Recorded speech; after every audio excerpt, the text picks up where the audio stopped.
So, hi, my name is Charlotte Sutter and I'm a PhD student from the Zurich Institute of Forensic Medicine.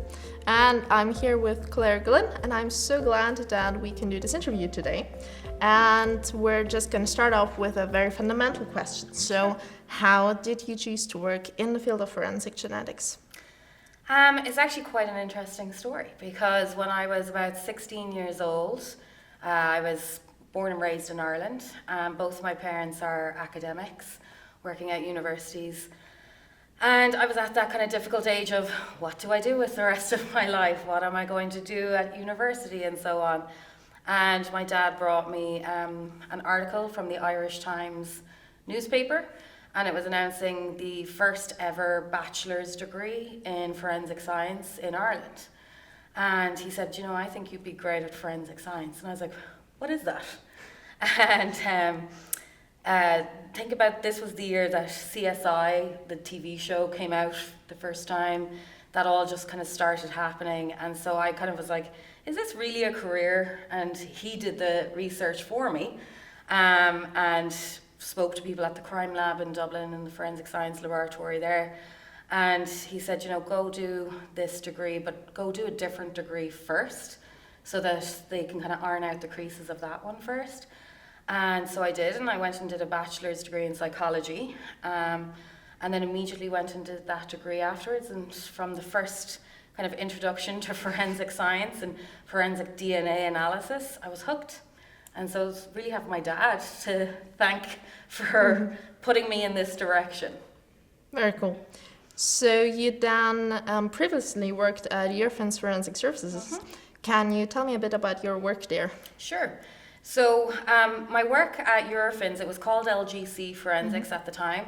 I actually was allowed to do a 6-month internship there during the third year of my bachelor's degree in forensic science. And I had, hounded those people for, just take me for 6 months, I'll work for free for 6 months. And eventually they gave in and they were like, okay, this woman won't leave us alone. And so I did, and I went to Oxfordshire in England and worked for them for 6 months doing an internship and just being inside the lab, working with the forensic scientists every day. Obviously, as an intern, I wasn't working cases, but I was doing research for them. But kind of hearing the chatter, at the lunchtime and around the tea break, I just was glued to it. So immediately, I had to return home to finish my final year of university. But the minute that was finished, and I mean like the day after the final exams, I moved back and started working full-time for them in their biology unit in the homicide and sexual assaults team there. So it was really a forensic biology examiner where, we'd receive in the cases, perform, a strategy of what we will examine for what testing we'll perform, then perform that in the lab, and then get DNA results from it and so on. And I really just absolutely adored the work there. I adored the team. I adored the people.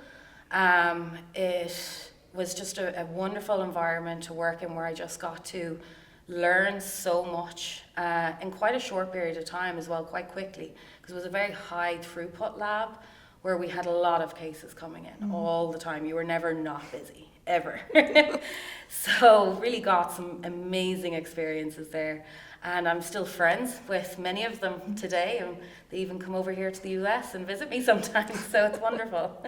That sounds very nice and very exciting work. Yes, very much. So since then, you have moved to the University of New Haven, and you're now kind of back in academia. Yes.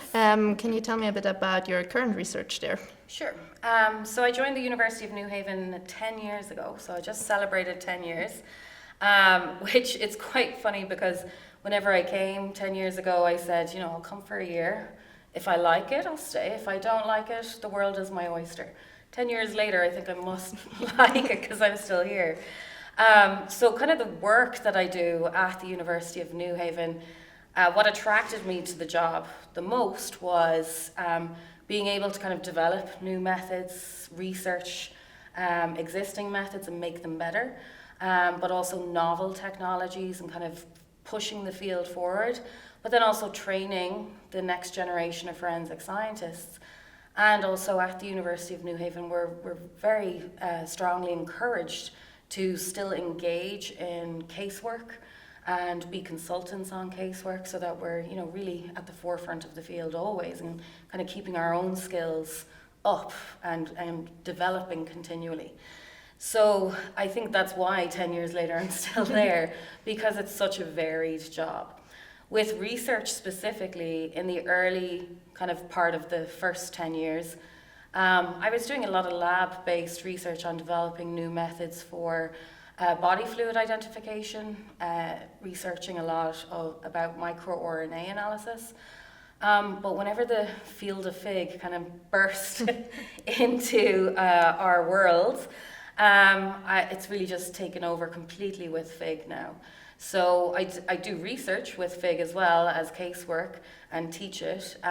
Research-wise, we've been doing some really interesting research studies looking at the impact of bone marrow transplantation on not just STR profiles, but then SNP profiles, looking at the impact of degradation on biological samples and getting SNP profiles from them for FIGG.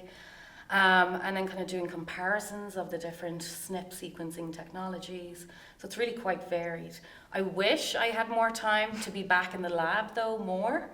But part of the research for me, of the kind of evolution of my own style of research, it has moved a lot out of the lab and more into policy development, you know, researching ethics and kind of the more social science parts of it. But also, you know, kind of figuring out best practices and those approaches. I see that as research, it's scholarship, you know, so it's kind of strange how my research focus has evolved so much in 10 years. Very cool. So basically it sounds like both academia and your non-academia work were very interesting. So can you maybe give a perspective on the differences in terms of academia versus non-academia, what you've experienced? Yeah, I would say the differences are, and it can be unique to each individual and each place that you work at. The difference with academia versus working in the field, you know, at a crime lab or a forensic lab, in academia you have a lot more freedom to do the things that you want to do. I know there's the kind of perception out there of, you know, professors being, you know, wearing a tweed jacket and smoking a pipe, and we sit in these grand offices with big mahogany desks and we just drink tea all day. I wish, like, being a professor and being in academia, certainly for me anyways, my schedule is crazy. And it's 24-hour work. It never stops. You rarely have weekends because you're constantly trying to catch up. But I would be bored otherwise, so I wouldn't want it that way. Then, as well, you, as I said, you have the freedom to kind of arrange things how you want to arrange them, except for like class schedules and stuff, you know, those are done by the department chair. But I enjoy that freedom of I can engage in really anything I want, which is sometimes too much, but at least I have that ability to do that. Whereas working in the field, you're working casework all the time in the crime lab. You're even, you know, validating new kits in the lab, things like that. They're things that have to get done. And while the work is exceptionally amazing and wonderful, you know, the paperwork that has to go along with it sometimes becomes a bit tedious.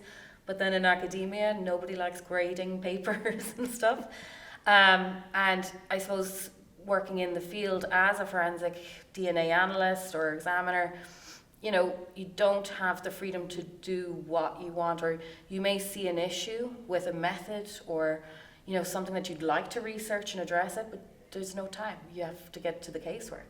But that's why engaging with academia, practitioners engaging with academics is so valuable, because they can come up with the questions that need addressing, and we can spend the time doing that. So I really enjoy that kind of collaboration part across the two disciplines, if you will. That's very interesting. Thanks for that perspective.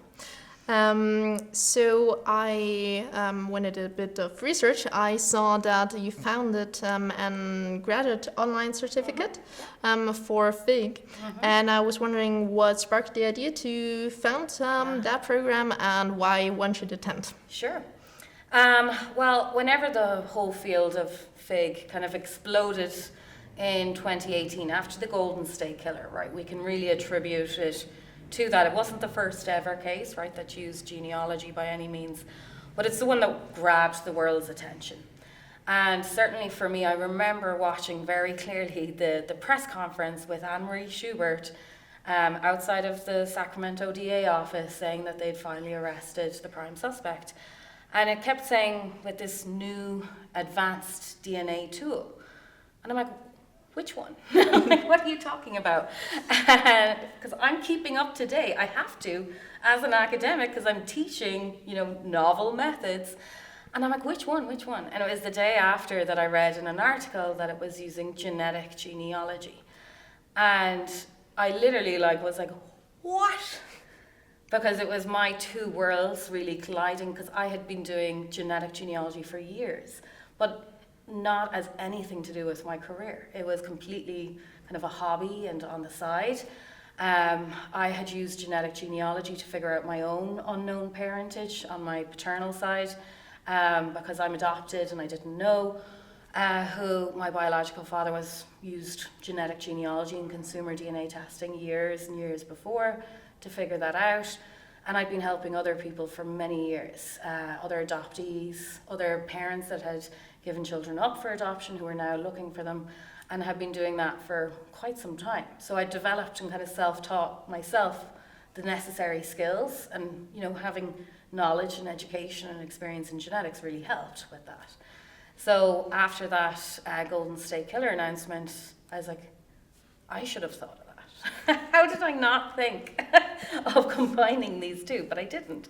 Someone else much smarter did, thankfully. And so there I saw, right, well, that's going to, completely steer the course of all of my focus, my academic focus, my casework focus, completely.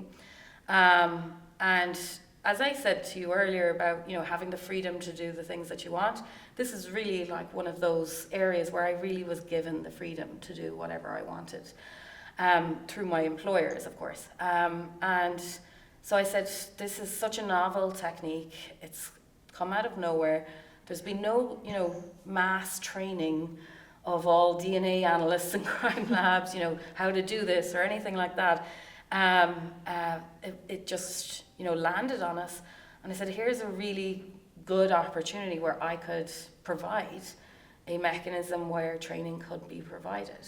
And so I really did a lot of research on, what are the market needs, the market demands, which have evolved significantly over the years as well. And I said, a certificate, a graduate certificate would be most appropriate.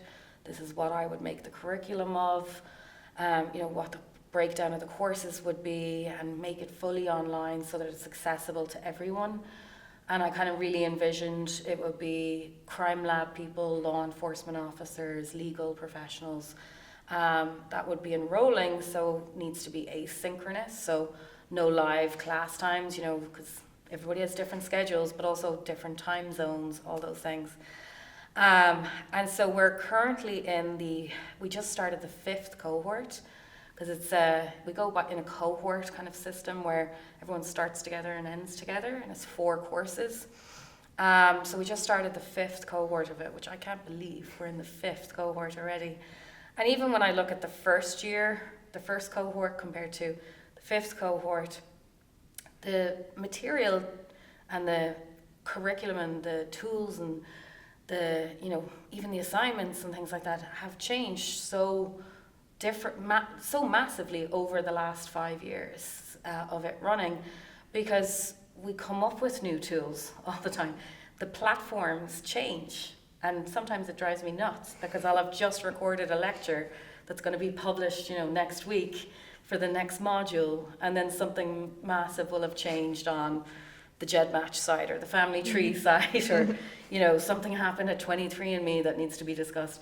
So it's one of those, it's a heavy lift, I will say, from a professor side and a student side, because the content is continually changing and evolving in order to keep up to date with all the great advances that we've had in it. But it is so exciting, and I have my 4th cohort currently finishing, and they're in their 4th course, which is the practicum, which they're given each a different mock FIGG case, so they work it from beginning to end themselves. They're not real cases. I won't give real cases, just for maintaining the integrity of real cases. I don't think it's appropriate. And so every day for the last, what week are we now? About 5 weeks, 4 or 5 weeks, I'm getting emails from my students being like, is the identity of my unidentified male person X? And I'm like, yes, it is. Well done. And so that's really, really exciting to see. So it keeps growing. I limit it in terms of the amount of people that are allowed into it. So I cut it off at 100, which is a lot to begin with anyways.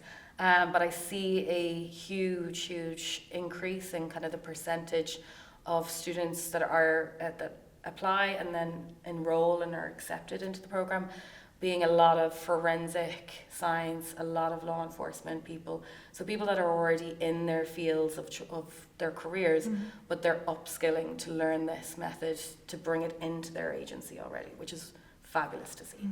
That's so cool. So hopefully many people will see this interview, so they will all sign up for that certificate. Yeah.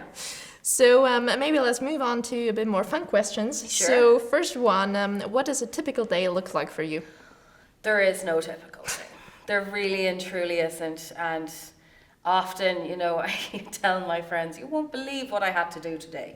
It can be anything from, think of a typical professor's day, right? Might be get up, go to class, answer some emails, have one-on-one meetings with some students about their research, teach class in person or online.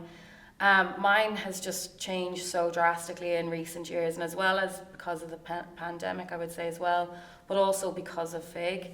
I'm also the co-executive director of the Henry C. Lee Institute of Forensic Science. So that's a private non-profit business on the grounds of University of New Haven, founded by Dr. Henry Lee, and it's for training professionals. So it's not like an academic kind of place. It's more for training professionals.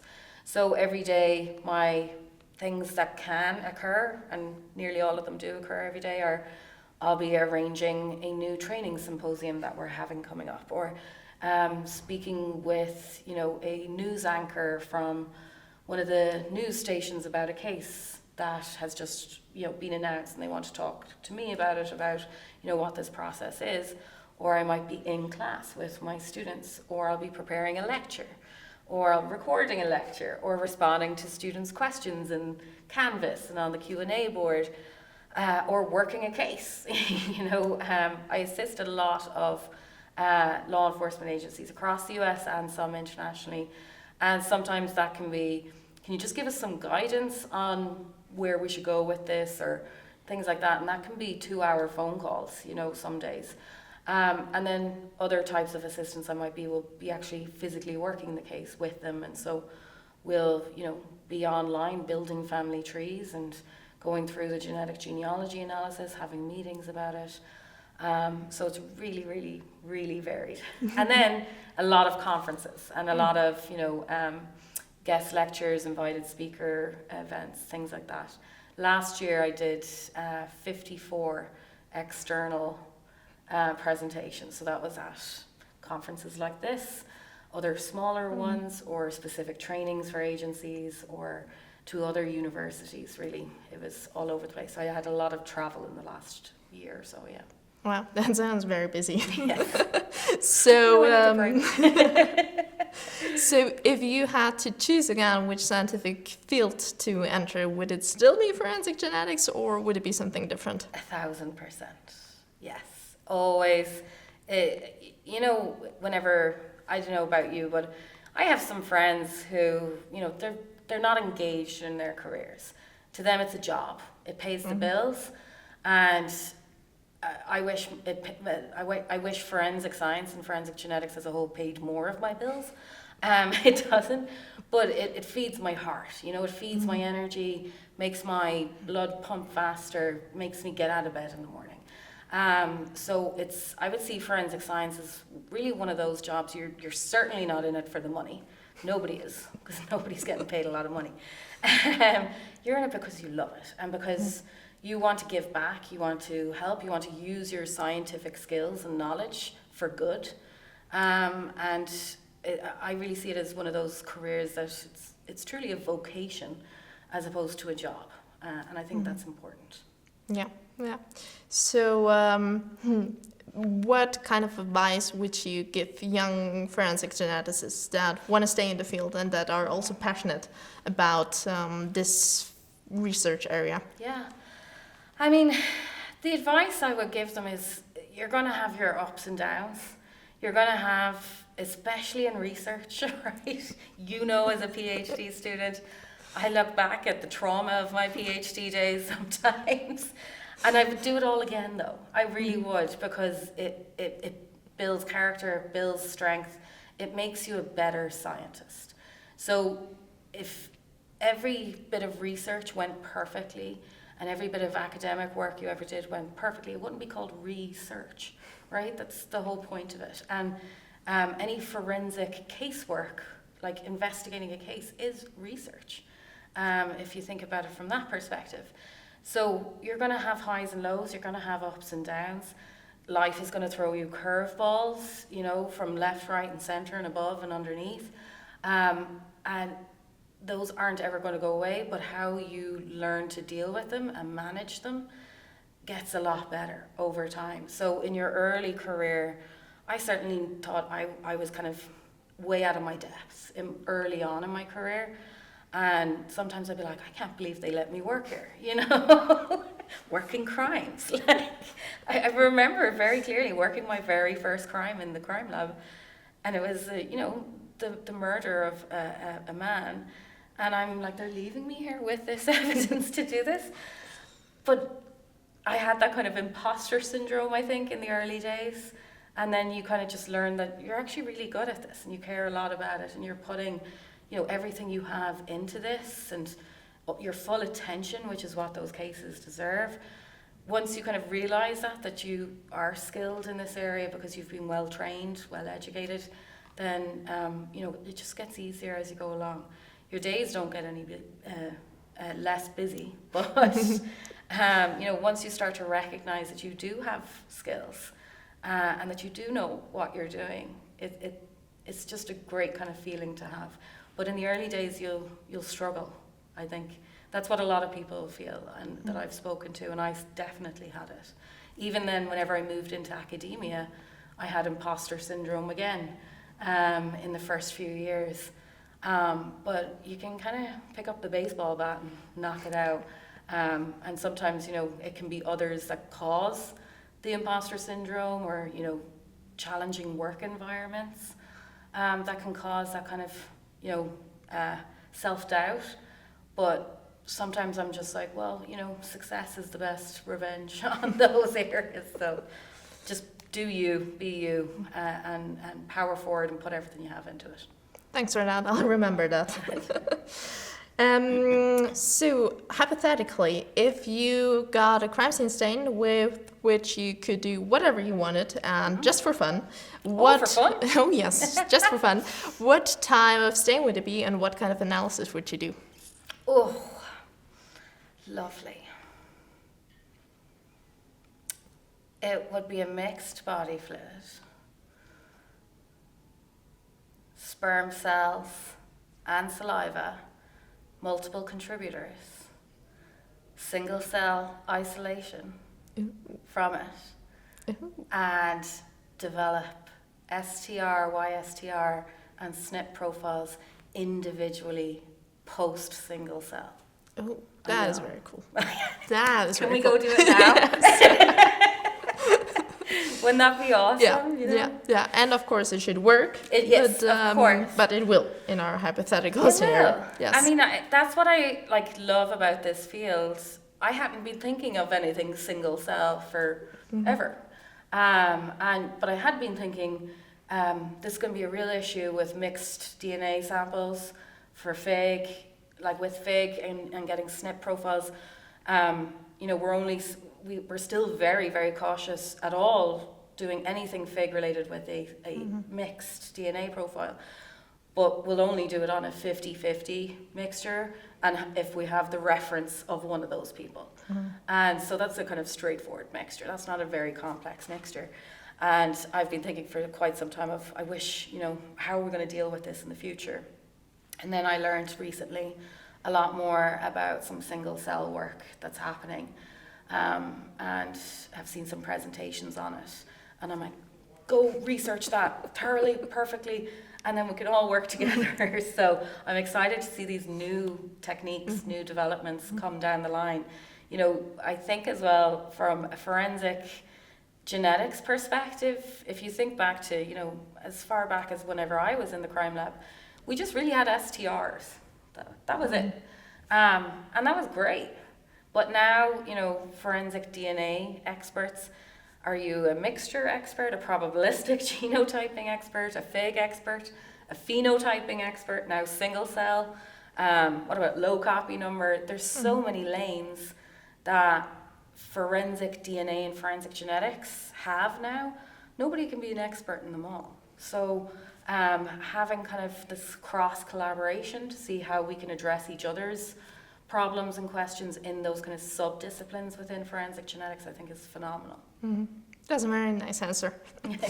So finally, so this is my first time at ISHI, but I am hoping to attend more often in the future.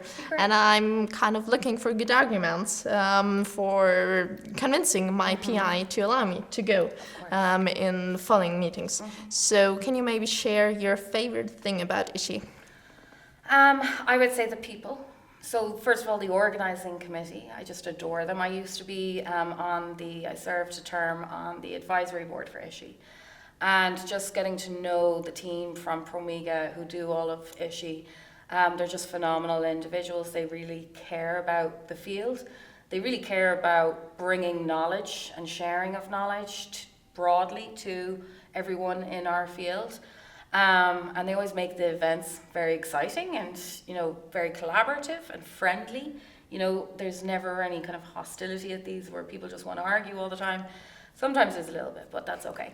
But as well, it's about, you know, bringing novel ideas, novel topics, and kind of, I suppose, pushing the field forward, which is what we all want all the time. And you're a PhD student, you know, whenever I'm asked by my own students what's the difference between a master's and a PhD, I'm like, master is mastering and PhD is pushing a field forward. And that's what conferences like this do, because we will attend presentations and someone will be presenting on something that will make me think of an idea, and I'm like, oh, I'm going to go research that now. I'll maybe do a collaboration with that person. And I always come away from here with so many collaborations, which is just fantastic. So this is one of the most friendly, collaborative environments of any of the conferences I attend. So there's your justification. That sounds amazing. So thank you very much for taking the time, and it was a pleasure meeting you. Yeah, it was a pleasure meeting you too, and best of luck with your PhD. Thank you. It's going to be amazing.